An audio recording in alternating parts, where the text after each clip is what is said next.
કેમ છો બધા? નવા વ્લોગમાં તમારું બધાનું સ્વાગત છે ને આ લોકેશન તમે જોયું જ હશે અને ન જોયું તો કહી દઉં કે આ છે આપણું ભાવનગરનું પ્રખ્યાત માળનાથ મહાદેવનું મંદિર છે.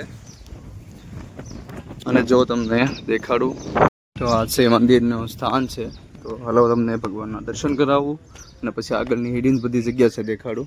જો આ છે કુંડ, અહીંયા બધા નાતા હોય છે. અત્યારે પાણી નહોતું અને અત્યારે ભરાઈ ગયું છે. આ છે મસ્ત મજાની જગ્યા આપણી માળનાથની. પછી એ બધા પવન સિક્કીના બધા લોકેશન લેવાના છે. અત્યારે અહીંયા ભગવાનના દર્શન કરી લઈએ, પછી અહીંયાથી પાછું ઉપર જવાનું છે. આ છે આપણું માળનાથ મહાદેવનું મંદિર જે 650 વર્ષ જૂનું છે. એનો ઐતિહાસિક અને જેની હિસ્ટ્રી પણ છે ઘણી બધી.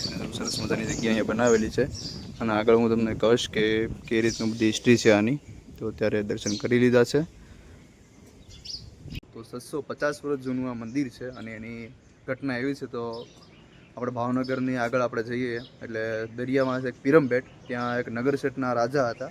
એની ગાયું બધી જ આપણા ભાવનગરના ભંડારિયા છે, આ બધું ભંડારિયા લોકેશન છે.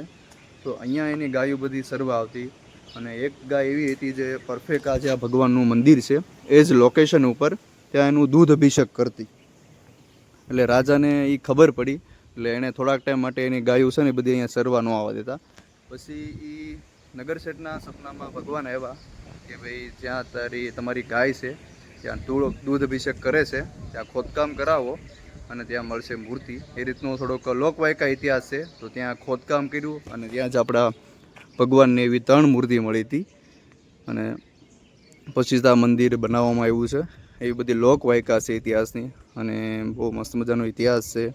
અને અહીંયાથી ધોધવર મળે છે. જે જ્યારે વરસાદ ફૂલ હોય ત્યારે આ બાજુથી બધું જ પાણી આવીને આગળ અહીંયા કુંડ પણ બનાવેલો છે, તમને દેખાડું જઈને.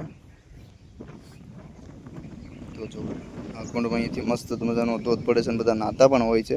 અત્યારે પાણી થોડું ભરાઈ ગયું છે, હજી વધારે વરસાદ આવશે એટલે એનાથી વધારે મસ્ત થઈ જશે. તો એ રીતનો કાંઈક ઇતિહાસ છે મંદિરનો. ભગવાનના તો દર્શન કરી લીધા છે, હવે જવાનું છે ઉપર પહાડીમાં. અહીંયાથી આ બાજુ જવાય છે અને આ છે ભગવાનનું મંદિર આપણા માળનાથ મહાદેવ. અને એક્ઝેક્ટ એની બાજુમાં છે એક આખું રહસ્યમય. અત્યારે તો આમાં પાણી તો કોઈ દિવસ ખૂટતું જ નથી અને અત્યારે વરસાદ આવી ગયો એટલે જો વધારે પાણી ભર્યું છે. તો હજી અમે ધીરે ધીરે ઉપર જઈએ અને અહીંયા બધું શોપ ને બધું ચાલુ થાય છે. હવે બધું લીલું લીલું થઈ ગયું છે એટલે બધા પર્યટકો આવે છે ધીરે ધીરે. તો હવે જઈએ ઉપર અમે. તો અમે અત્યારે થોડાક ઉપર ચડી ગયા છે એવી. અને આ છે મસ્ત મજાનું એક ઝાડવું છે અહીંયા જુઓ. આ તો હજી થોડી શરૂઆત જ છે, હજી મંદિર નીચે દેખાય જ છે અને ધીરે ધીરે ઉપર ચડવી છે એવી. અને વ્લોગ શૂટ કરે છે કાઠિયાવાડી વ્લોગર અમારે. તો જે અમે ધીરે ધીરે ઉપર જઈએ. અત્યારે વરસાદને એવું કાંઈ છે નહીં એટલે હા બહુ મજા આવશે એવું. જો થોડોક વરસાદ આવે તો વધારે મજા આવે. બસ થોડોક રસ્તો બધો રિસ્કી થઈ જાય એટલે, બાકી તો સારું છે ચડવા માટેનું. તો ધીરે ધીરે હવે અમે ઉપર જઈએ. જો કેવું મસ્ત મજાનું લોકેશન થઈ ગયું છે. ઝાડવા બધા લીલાછમ અને દારૂ બધી જ લીલી લીલી થઈ ગઈ છે, જાણે લીલી સાડી ઓઢી એમ રીતું થઈ ગયું છે આપણી ધરતી માતાનું.